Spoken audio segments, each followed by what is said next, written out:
அதிமுக கோட்டையில் ஓட்டை, தளபதி போட்ட மெகா ஸ்கெட்ச். முன்னாள் சபாநாயகர் தனபால் மகன் இப்போ தவேகாவில். அதிமுகவுக்கு மவுசு போயிருச்சா? இதோ அதிரடி ஆதாரங்கள். அதிமுகவின் தூணாயிருந்த முன்னாள் சபாநாயகர் தனபால் அவர்களுக்கு இந்த முறை சீட் மறுக்கப்பட்டது. இதனால அவரோட ஆதரவாளர்கள் செம அப்செட்ல இருந்தாங்க. ஆனா யாரும் எதிர்பார்க்காத ட்விஸ்ட். தனபாலின் மகன் லோகேஷ் தமிழ்செல்வன் தளபதி விஜயின் தவேகாவில் இணைஞ்சிட்டாரு. அதுவும் அப்பாவோட ஆசியோட. லோகேஷ் என்ன சொல்றாரு தெரியுமா? அதிமுகவுக்கு இப்போ செல்வாக்கு குறைஞ்சிடுச்சு. ராசிபுரத்துல இனி தவேகா விஎஸ் திமுக தான் நேரடி போட்டி அப்படின்னு அதிரடியா சொல்லியிருக்காரு.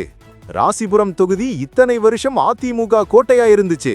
ஆனா இப்போ அந்த தொகுதியை அதிமுக தன் கூட்டணியில் இருக்கிற பாஜகவுக்கு கொடுத்துடுச்சு. இதுதான் இப்போ பெரிய விவாதமா இருக்கு. லோகேஷ் தமிழ்செல்வன் தவேகா சார்பா ராசிபுரத்துல களமிறங்குறது திமுகவோட மதிவேந்தனுக்கு ஒரு பெரிய சவாலா இருக்கும்னு எதிர்பார்க்கப்படுது.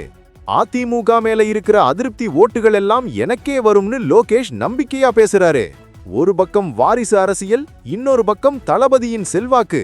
இது ராசிபுரத்தையே அதிர வச்சிருக்கு. அடடா, அரசியல் ஆட்டம் இப்பதான் சூடு பிடிக்குது.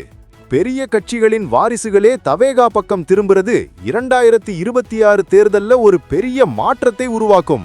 ராசிபுரம் மக்கள் வாரிசு அரசியலை ஆதரிப்பாங்களா இல்ல தளபதிக்காக வாக்களிப்பாங்களா? நண்பர்களே, லோகேஷ் தமிழ்செல்வன் தவேகாவில் இணைந்தது சரியா? தவேகா ராசிபுரத்தில் ஜெயிக்குமா? கமெண்ட்ல சொல்லுங்க. இந்த வீடியோவை ஷேர் பண்ணுங்க.